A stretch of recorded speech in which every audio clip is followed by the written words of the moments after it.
Lideramos el camino de la opinión pública y buscamos que la cultura del debate alcance consensos y soluciones a los problemas de nuestro país.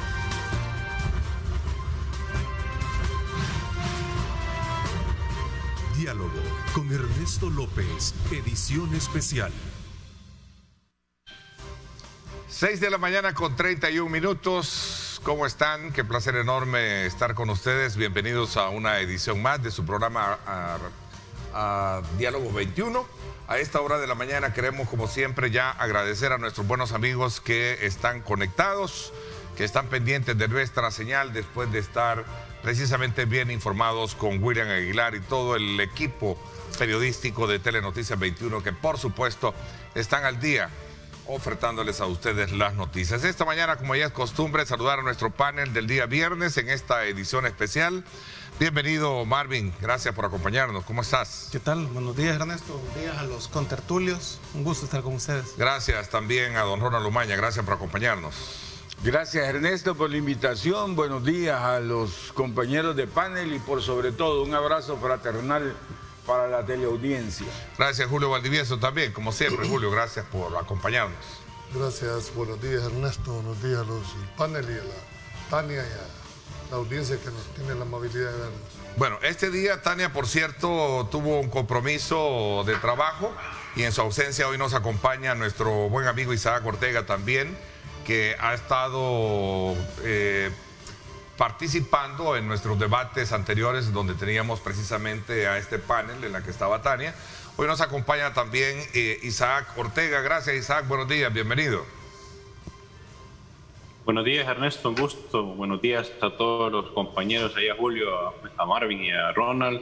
Un gusto poder compartir y un gusto poder analizar los temas de país para los salvadoreños en esta oportunidad.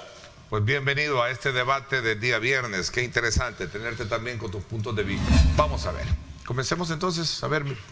Hay que hacer un poco de historia, digo yo, ¿verdad? Porque un tema como para hablar de Isla Conejo. Vamos con ese tema. Sobre el islote, hay que hacer un poco de historia.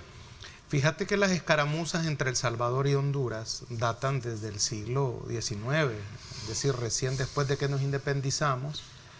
Resulta que Choluteca era parte de la intendencia de San Salvador, o sea que de alguna manera llegaba el control que ejercía, digamos, El Salvador actual hasta Choluteca, que es parte en la actualidad de Honduras.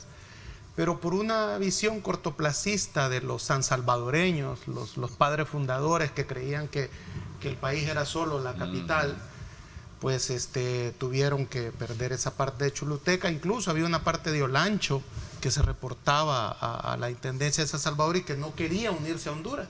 Y Francisco Morazán la anexa a la fuerza, ¿verdad? Para ir consolidando lo que hoy es el territorio hondureño. El problema es entonces, digamos que durante la época colonial había una especie como de diadema, ¿no? Entre San Miguel, León, Nicaragua y Choluteca, ¿verdad? Era toda una región prácticamente. Entonces eso le ha dado siempre a, digamos, al Salvador esa idea de que le han quitado territorio. Incluso Sonsonate era de Guatemala, ¿sabías, no? Entonces El Salvador tiene que quitarle ese territorio a Guatemala, lo que provocó que también nos peleáramos con Guatemala y tuviéramos guerra. Primero, a nadie le conviene una guerra. Claro, privar la tolerancia y buscar un esfuerzo conjunto. Segundo, de hay un fallo de la Corte Internacional de La Haya, ¿tú te acuerdas? Cuando sí, claro, pero no quedó eso sentado ahí. Lo que sucede es que el fallo dice que serán 5.000 kilómetros, ¿verdad? Desde las costas de cada país son propiedad de ese país. Entonces, Conejo está ¿a cuánto? A 600 kilómetros o 600 metros, no recuerdo, de la costa hondureña. Okay. No se conoce jurídicamente como aquiescencia. Exacto, sí. ¿Verdad? Esa figura está cuando un Estado no hace actos de soberanía y otro se aprovecha de eso. Esto hemos venido estando desde cuando viene el tema de la isla Conejo. Un error táctico el haber abandonado, dijéramos, la posición, porque esa isla había estado en posesión y perteneciente al Estado. Teníamos soldados ahí en la isla, ¿verdad? Y por una disposición eminentemente personal se retiran, se vienen y cuando tratan de regresar a detener nuevamente la posesión, se para. Sin embargo, creo que la salida no puede ser en este momento militar. Este es un tema eminentemente de técnica política que utilizan sobre todo estados como Honduras, donde están a unas elecciones, y es un tema que levanta pasiones, ¿verdad? En noviembre, el otro mes. En noviembre. Entonces es un tema que debería de ser tratado a nivel diplomático por los canales, pero con una definición. Bueno, miren, esto realmente se convierte en propaganda política para el señor Hernández en Honduras. No hay que olvidarnos, pues, que él viene de un gran fraude que le hizo a su oponente Nasrallah, viene de una resolución de la Corte Suprema de Justicia en la cual le permiten seguir siendo candidato, y obviamente su popularidad está baja.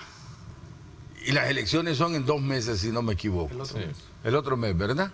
Entonces, él necesita hacer una campaña de este tipo.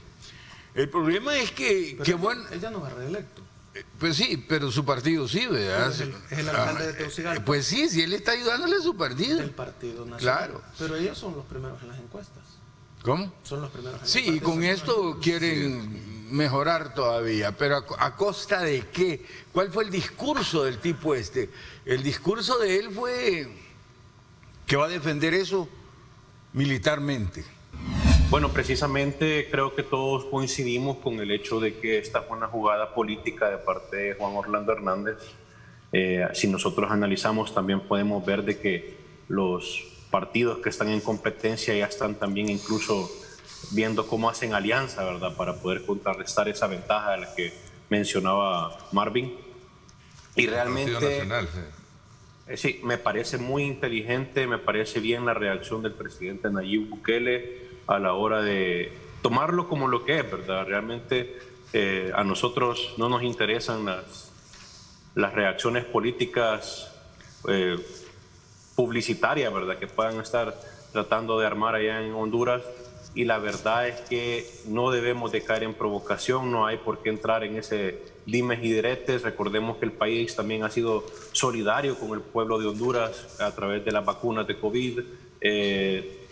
Esto plenamente se nota y es clara la estrategia política, dado a la mala reputación, dada a la mala gestión que ha afectado el partido, y que ya posiblemente en la recta final, en este último mes, puedan empezar a perder un par de puntos.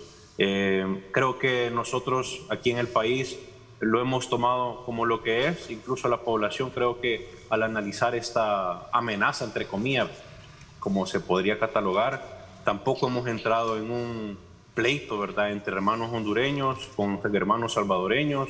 Creo que la ciudadanía ha sido más sabia en ese aspecto y no le ha echado más leña al fuego. Yo creo que más allá de responderle con el sneaker, ¿verdad?, que es cierto, sirve para calmar ansiedades el chocolate, yo estoy casi seguro que el próximo presidente de Honduras, que se llama Nasri Asfura Sabla, ¿verdad?, que es el candidato del Partido Nacional, que es el que parece ser va a ganar las elecciones en Honduras, debería nuestro gobierno de hacerle la propuesta de que el Golfo de Fonseca, tal como lo dice la sentencia de la Corte Internacional de Justicia, se convierta en primero que lo resuelvan los 3 países y se convierta en una región como el Trifinio, que ya tenemos nosotros una experiencia en Metapán, ¿no? Es que por eso es considerado bahía histórica. Exactamente. Entonces hay que recordar que en 1522 ahí ingresa Andrés Niño, ¿verdad?, y atraca en las islas estas, y es el primer acercamiento que hay después de la llegada de Colón a Honduras con nuestras tierras.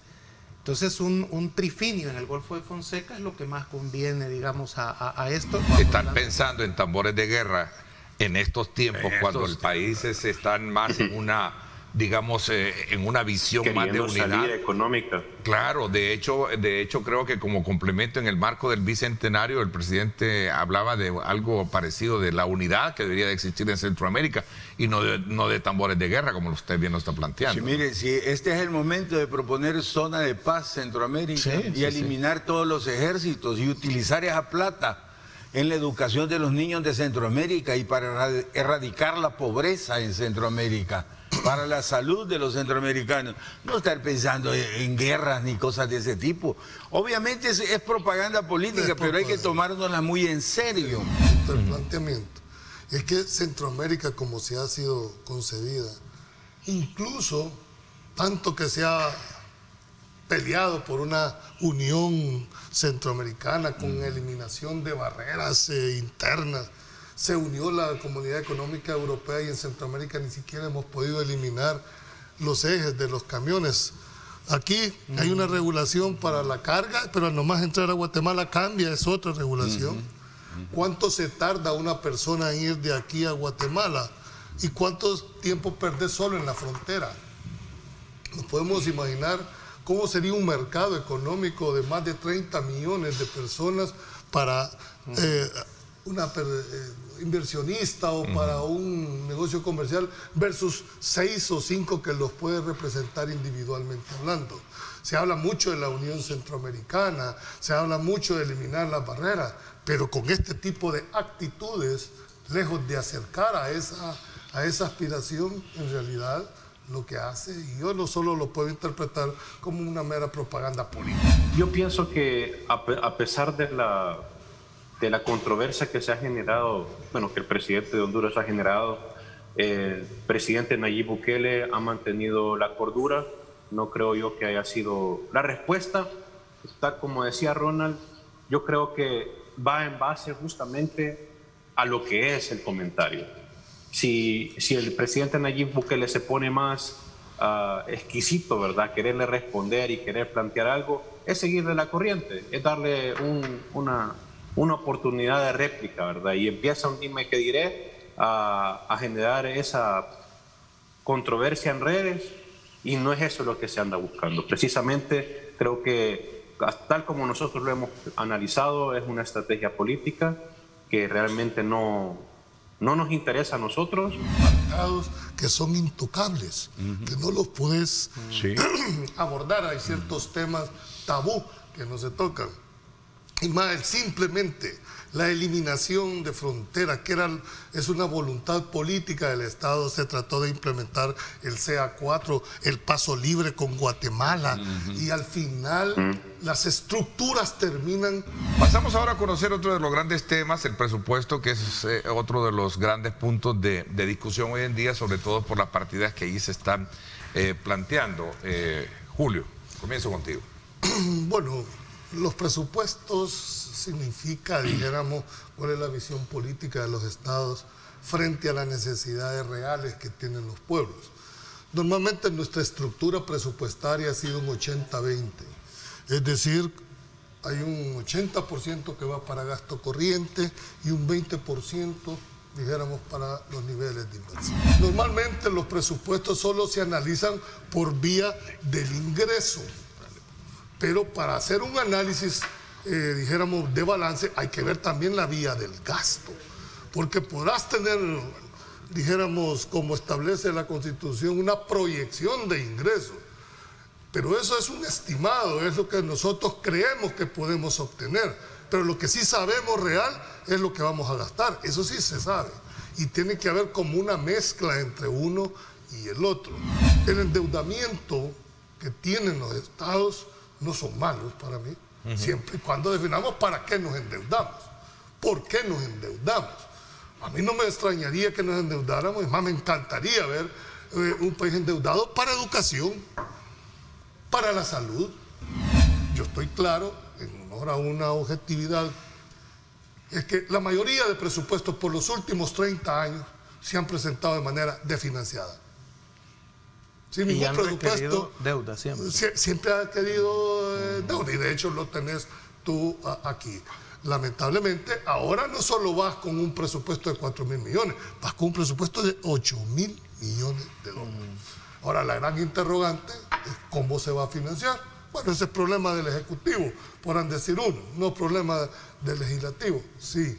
Pero hay que ver para qué nos vamos a endeudar. Y también hay que tener un cuidado, por ejemplo, cuando se habla de ese 48% que va a servir para salarios. Es decir, cuando tú hablas de endeudarse para educación, estás hablando que ahí es contratar maestros. O sea, y esas son plazas, son salarios para personal humano, pues, que es el que tiene que ir a dar clase. Igual cuando estás hablando de salud, o sea, si te vas a endeudar también es personal médico, o sea, enfermeras, laboratoristas, médicos, es decir, todo lo que incluye eso. Y esas son personas y son salarios. E igual cuando hablas de la cuestión de la seguridad pública, ¿no? O sea, ahí estás hablando de salarios porque vas a contratar más policías. Primeramente, creo que nosotros tenemos que analizar si esta inversión que se está haciendo en salarios, en personal que se está introduciendo, ¿a quién beneficia? Por ejemplo, el incremento de la Fuerza Armada, que son aproximadamente 5.600 plazas las que están contemplándose para ingresar, ¿a quién beneficia eso? Posiblemente a nosotros que vivimos en la capital o que vivimos en zonas urbanas. Tal vez el impacto de ver militares con policías trabajando, cuidando comunidades, evitando algún tipo de situaciones, no nos impacte mucho. Pero en la zona rural, cuando tú vas y preguntas y trabajas en proyectos sociales con la gente, o vas con fundaciones, con organizaciones a desarrollar diferentes tipos de proyectos, ahí sí tú entendés por qué esta inversión es tan importante, porque a estas personas sí se les genera confianza, sí se les da a ellos esa tranquilidad de poder salir con su canastito a la calle a poder vender, poner su tiendita para poder vender y poder generar ingresos. Quiero tener dos cosas de enfoque y ponerlo con la realidad que debe de serse. Uno, yo comparto totalmente el tema de la educación, Romero. Sí. Este país, solo para que tengan una idea, la Universidad de El Salvador solo tiene capacidad de poder aceptar entre 10.000 y 12.000 estudiantes de una producción, dijéramos, de 25.000. No, creo que son como 25.000. 25.000 bachilleres. Sí. Entonces, ¿qué es lo que ha habido aquí? Hay que decirlo con mucha propiedad y ojalá Ernesto se tocara este tema de la educación superior. Qué bueno. Miren, señores, aquí hay más universidades que departamentos de El Salvador, con todo lo que se tenga que decir y lo que esto implica hacia el tema de la educación. Además, creo que debería de haber un proceso más integral. Todos queremos que nuestros hijos tengan una profesión universitaria, pero hay muchachos que no traen para un tema universitario. Quiero decirte que la posición no es excluyente, sí, ¿verdad? Es decir, o Fuerza Armada o educación. Ese no debería ser el enfoque. No, claro. Sí, debería de ser integral, es suceder los dos. Ahora, en el tema de la Fuerza Armada, yo he venido teniendo desde muchísimo tiempo para acá, no solo este gobierno, todos los gobiernos que han estado desde 1993 han utilizado a la Fuerza Armada como funciones de seguridad pública. Y eso no es lo que dice la Constitución. El uso de la Fuerza Armada es excepcional, limitada a un tiempo específico y reconsiderada una vez se recupere, entregárselo de nuevo a la Policía Nacional. Ese es el espíritu con los que se creó. Hay un temor de los gobiernos, Julio, de que si retiras al ejército de las calles puede aumentar la delincuencia. Y eso va a repercutir en los índices de popularidad de ¿Tú lo crees o no lo crees? Porque yo lo he consultado con muchas personas y me dicen que se sienten bastante seguras precisamente con el tema de las patrullajes que hacen los soldados. Vamos a ver, crea una sensación falsa de seguridad.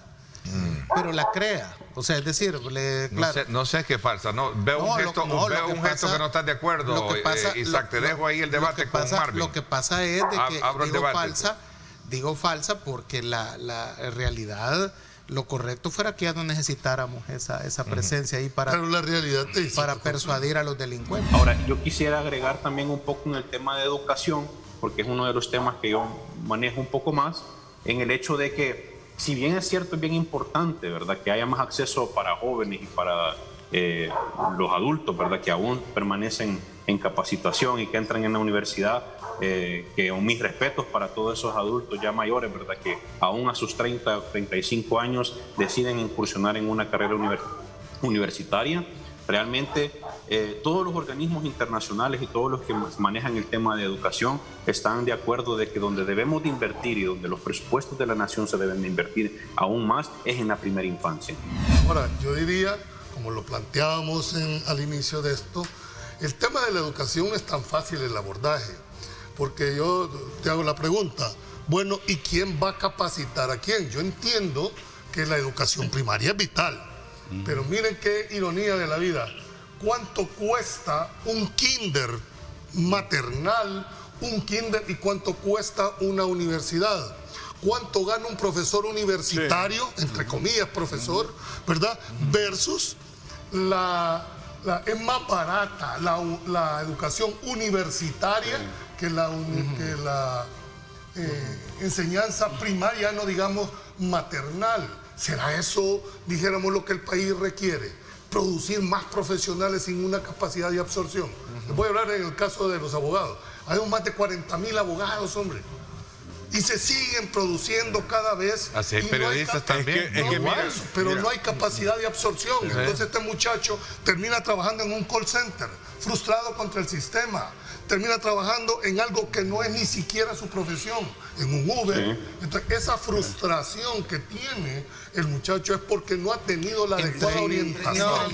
Siguiendo con la educación, miren, si la educación últimamente solo es propaganda política en este país, ¿verdad? Se usa para propaganda política. Y hoy vamos a invertir no sé cuánto en educación y cuando comienza el año vamos a modificar el presupuesto, necesitamos para esto. ¿Y de dónde van a agarrar dinero? De la educación. Entonces, ¿en qué terminamos? En eso, en propaganda. Es preocupante. Hasta que no se cambie el sistema educativo de este país de raíz. Sí, hasta que no tengamos carreras universitarias que vayan al conocimiento para que se produzca.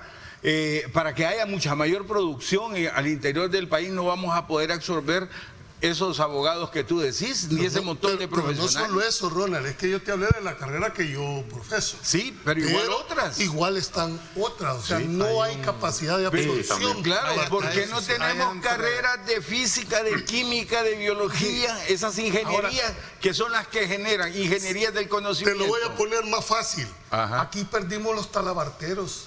Entonces creo que ahí el ejército tiene una gran responsabilidad de darle a la tropa una preparación muy similar, si tú quieres, con las debidas distancias, como la que cuidan a la clase oficial. No, yo creo que hay mucha gente buena dentro de la Fuerza Armada. El rol de la Fuerza Armada en, dijéramos, desastres naturales, por ejemplo, protección civil. A los primeros que vemos en una foto es un soldado cargando bajo un montón los helicópteros evacuando gente, decir, lo vimos recientemente. Ese es uno de los roles, o sea, no, yo creo que la institución como tal, ¿verdad?, tiene mucha trayectoria y mucho agradecimiento como país y como pueblo que le debemos de dar. Si tú revisas, por ejemplo, la Universidad de El Salvador, las carreras que más gente tiene es en humanidades aprendiendo idiomas, fíjate. Y la otra es medicina. Medicina. Esas son las carreras que más demandan a la gente. Pero no quieren ir a estudiar ingeniería, que es realmente lo que pasa es que si no orientamos, es que ese es el problema. Hay que orientar a los jóvenes a qué es lo que hay que estudiar. Realmente lo que se debería de hacer entonces es hacer una reforma o modificar ciertas formas en las cómo se hace la educación desde bachillerato, desde primaria, para capacitar, para formar, para dirigir, o sea, dentro de los colegios. Yo me acuerdo cuando yo estaba en el colegio, había una psicóloga que nos daba un examen para ver nuestras aptitudes, para ver nuestra vocación y en base a eso ir, ¿verdad? Ahora, ¿qué pasa? Que muchas situaciones, ya sea económicas, posiblemente incluso, como alguien decía por ahí, realmente esta persona no trae para la universidad, sino que debe de tener una situación más técnica. Entonces, ¿a dónde va a ir? ¿Qué es lo que va a hacer? ¿Cuáles son las posibilidades? Lo que nuestros jóvenes deben de entender es que todo estudio universitario requiere esfuerzo, requiere dedicación, estudio. Es que esto no es que vos agarres un libro y porque lo compraste ya lo aprendiste. Sí, claro. O le vas a poner la mano y ya sacaste. No, pero ¿qué pasa con nuestra formación de los muchachos o la gran mayoría de muchachos? Es deficiente. Es deficiente, viene desde abajo, y te lo digo con conocimiento de causa. A manera de conclusión, este tema entonces relacionado con el presupuesto y las discusiones que se han generado a partir de las designaciones de las partidas, para unos bien, para otros mal, pues al final la aprobación va a tener que llevarse a cabo en los próximos días, de cara a que sin duda alguna ya para el 2022 tengamos ya nuestro presupuesto aprobado. ¿verdad? Vamos a ver, Isaac, ¿qué piensas de lo que has escuchado ahora en tu rol como invitado a este programa de debate y en la que representas esa voz de la nueva generación que estuvo presente en aquel programa de todos los miércoles donde estabas tú, estaba Henry, que ahora es el alcalde de Santa Tecla, Leonor Selva, hoy directora ejecutiva de una gremial importante, de la NEP, en este caso también Tania, ¿verdad? Tania, que es profesional en el área jurídica. Y es una oportunidad muy grande poder compartir con excelentes profesionales, ¿verdad? Y sobre todo analizar estos temas tan importantes para nuestro país. Yo me quedaba corto con el tema de la educación porque yo decía que había que hacer reformas en el sentido de que hay que facilitarle a la gente, a los estudiantes, poder salir de la universidad, pues, ¿verdad? Porque ¿qué pasa cuando la gente trabaja, tiene familia, pero a la hora de presentar una tesis tiene que pagar unas asesorías de 600, 500 dólares que le desajustan en su presupuesto familiar, o tiene deudas o por el estilo? Este acompañamiento debe ser importante también para poder hacer de que la gente sea más productiva. Marvin, tus conclusiones. Bueno, primero sí, el apoyo a Tania, pues que alguien del panel pudiera ser fiscal, sería interesante. Primero sería la primera mujer fiscal, ¿verdad?, que hubiera en el país, lo cual es un avance siempre, digamos, en el sector femenino, pues que una mujer represente a ese nivel. Porque demanda obviamente una gran capacidad, porque es el fiscal el que debe perseguir el delito. Okay. Y la verdad que la educación merece un cambio de sistema completo, ¿verdad? No podemos estar poniéndole parche a esto. Y solo la educación nos va a sacar adelante. Nada más que la educación. Es correcto. Lamentablemente la gente quiere cambios de la noche a la mañana. Y los procesos de educación son procesos. Proyectos, como los nombres dicen, a largo plazo. La solución es estudiar. Estudiar y otra vez estudiar. Y volver a estudiar. Y solo termino con esto. Cuando Isaac hace el planteamiento que hay que apoyarlo, sí. Pero ¿sabes cuál es lo peor, Isaac?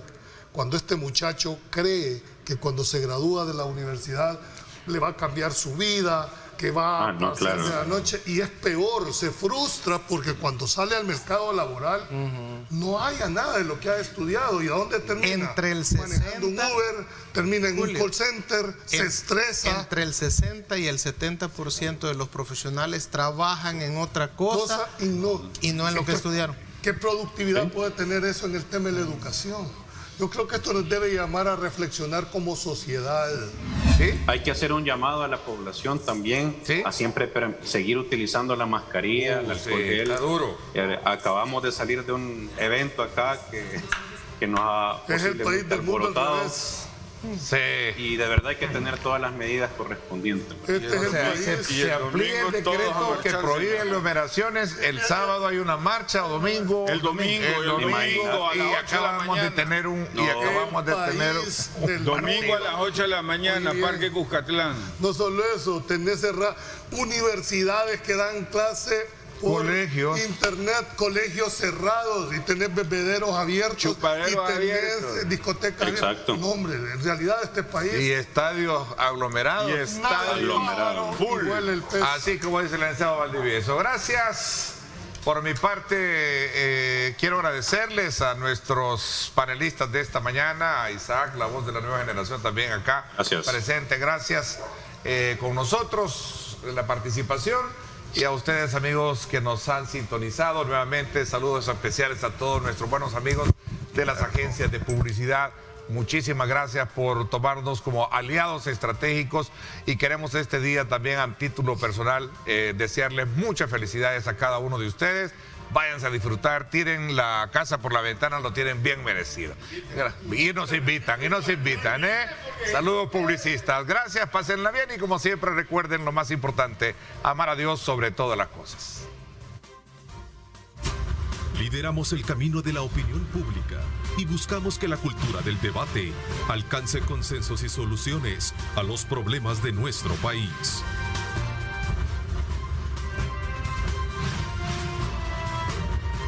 Diálogo con Ernesto López, edición especial.